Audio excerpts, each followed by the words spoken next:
Welcome to this presentation, Using Simulation and Decision Analysis, Part 1. What is a simulation model? Simply put, a simulation model is a mathematical model that tries to emulate a real-world system. In this presentation, we're going to take the simulation model approach with respect to decision analysis. There is a very wide variety of simulation models out there, and depending on what you're trying to simulate, your tools may be very different, the framework will be very different, the overall approach may vary significantly. We're going to keep it very simple here and keep it in context of decision analysis. One very simple way to think about a simulation is we have some type of process, and we take that process and we carry out that process again and again, repeatedly.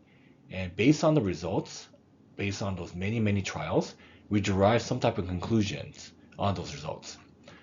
For example, to get the chance of rolling a 6 on a fair 6-sided die, we can roll the die hundreds of thousands or thousands of times and then see what fraction of the rolls result in a 6. We've seen a similar problem in the past. This would be a very simple simulation. You keep rolling your die and you see what is my chance of getting a 1 versus a 5 versus a 3.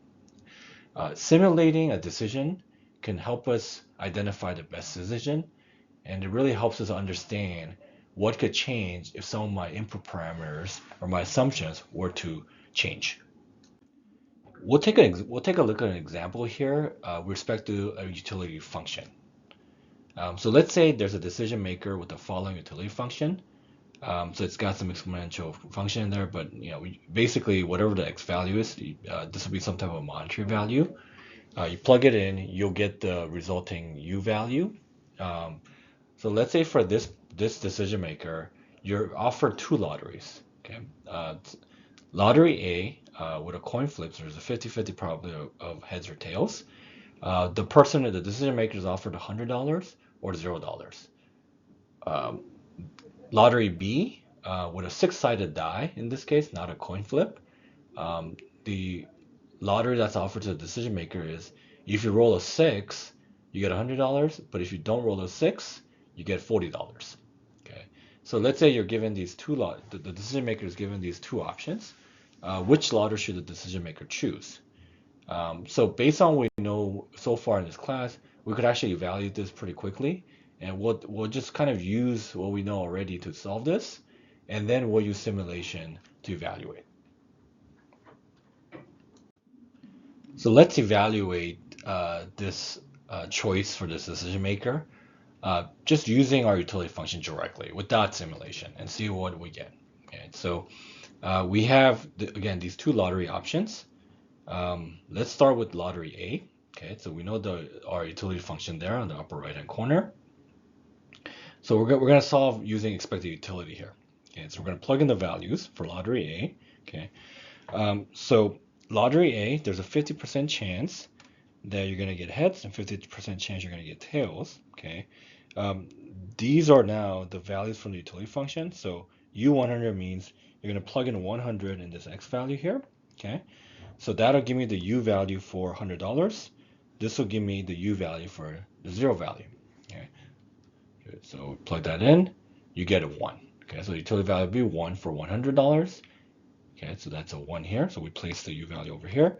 Now I got to evaluate for 0. Okay, so plug in 0, we get a 0. Okay, so now the expected utility then is just 0.5 times 1 plus 0.5 times 0, which is just 0.5, right? So that's the expected utility at the initial node. Okay, so for lottery B now, kind of same process, right? Okay. We already know what the utility for $100 is. Now we got to find the utility for $40, right? Okay, so let's solve for utility for 100, which is, again, we already solved over here. Okay, utility for $40, we plug that in. Okay, it's going to be 0.52. Okay, now we find the expected value at the chance node over here. Okay, so 0.16 times 1 plus 56 times 0.52, that value, the resulting value is 0.601. Okay, so this value now will be 0.601. Okay. Okay, so based on this, the lottery that will yield the highest utility here, higher utility, is lottery B. Okay, so pick lottery B to maximize expected utility.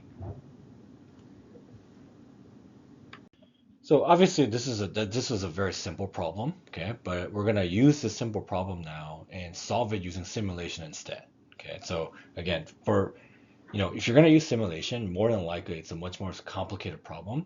But to learn the concepts here, we're gonna just use this simple example. Okay, so we already know what the result's gonna look like. Okay, but so let's solve using simulation. Okay, so lottery A, okay, we're gonna use a random number generator to generate a number from 0 to 1, call it rand. So there is a rand function in Excel and whatever word spreadsheet software you've got. There's a rand function you could generate, and it generates a number from 0 to 1. Right? If that random number is between 0 and 0.5, we're going to consider the outcome heads. Otherwise, the outcome is tails, right? Since there's a 50% chance that you get heads and 50% chance you get tails. Okay. If the outcome is heads, the payoff is 100, else the payoff is 0. If the payoff is 100, the U value is 1, else the U value is 0. Same as we did in the tree before. But using simulation now, rather than just calculating the expected value, we're going to generate a series of events, as in we're going to simulate certain number of coin flips and see what we get. Okay, so we repeat this process again and again until we get some set of trials that we're happy with, and then we figure out what the average value or the expected value is. Okay, so we're going to take the sum of the U values on each of these trials, and then divide by the number of trials to calculate the average U value. Okay? And then we can figure out then what is the expected utility for this specific lottery. So I'll give you a snapshot. So I mean, you would have to set this up in some type of spreadsheet, right? But let's say the first row there, okay, this first row represents the first trial. You run the rand function, you get 0.91.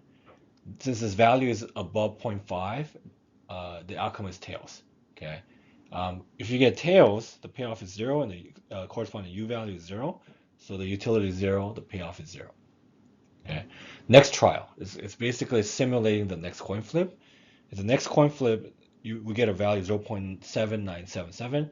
So again, this value is above 0.5. Okay, so it's tails again. Okay, payoff is 0, utility is 0. Next trial. This time the random value is 0.3170. Then this is tails, right? Okay, because it's below 0.5.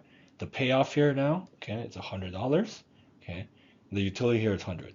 So we repeat this 100 times. That means it's like simulating 100 coin flips. Okay, we sum up all of the payoffs here, divided by 100, so the average 47. Then we can take this value and plug it into our utility function and get what the utility, or you could just average out this column here, the utility column, and we'll get 0.47 as our average utility here, right? So, you could actually go back and figure out then, based on 0.47 here, okay, what that would be equivalent to in terms of nominal value or the dollar amount. You plug this back into this utility function here, solve for x now, okay, and to get the corresponding x value, the corresponding dollar amount. Okay, so again, based on these 100 trials, the expected utility or the average utility is 0.47.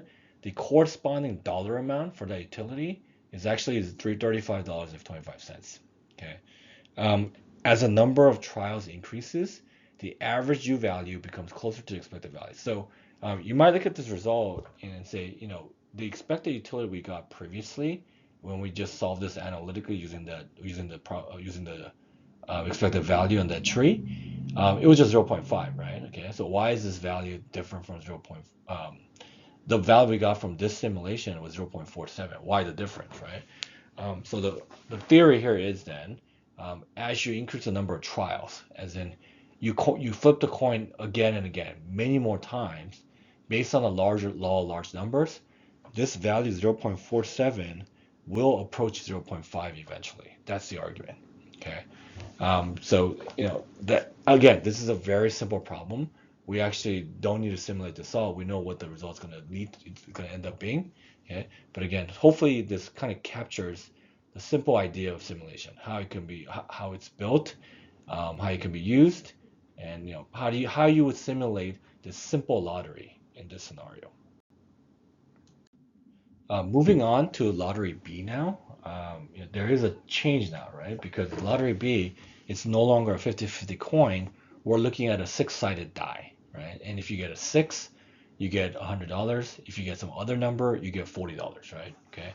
So we're still going to use a random number generator. So it generates a number from 0 to 1.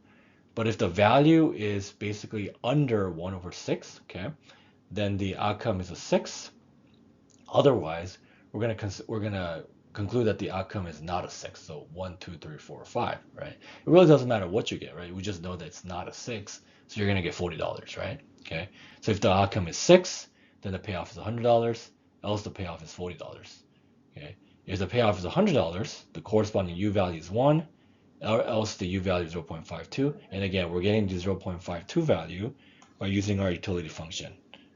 To get that value, you just plug in $40, you get 0.52. Okay, you go back to step 1, repeat this again and again. Okay, and you take the sum of the U values and divide the number of trials to calculate the average U value. This is now my expected U value based on my simulation. Okay, so again, similar to lottery A, we do basically the same number of trials, and lottery B in this case. Here's a snapshot of the results for lottery B. So again, I'll just point out, fill the results here. So a random number of 0.3884, that's less than 1 over 6. Okay, so therefore the outcome is not a 6, payoff is 40, and the corresponding utility is 0.52. The first 4 trials are basically simulating the first 4 throws of the roll of the dice. The die, you roll the die 4 times. Okay, this is simulating those 4 rows. None of those were a 6, right? In my 5th row, though, I get a 0.01, right? So that value is less than 1 over 6. So it's like simulating the roll of a die, and we roll the 6, basically, right? Okay, and the payoff is 100. And I repeat this 100 times, so that means I'm basically rolling this die 100 times, okay? You take the total of the utility, the U values, 59.2, then the average U value for any given row then is 59.2 divided by 100, so 0.592. Okay, so that's my expected utility for lottery B. Okay, we can find the corresponding dollar amount by using my utility function and solving for X instead.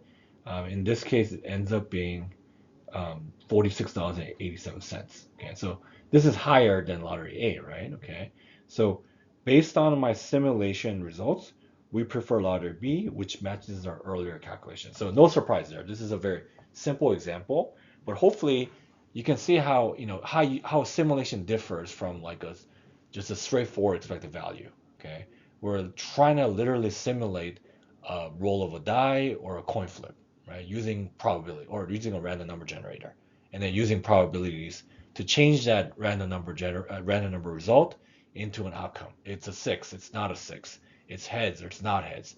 Then we know what the payoff is, and then we can get the utility. Thanks for watching. This marks the end of the presentation.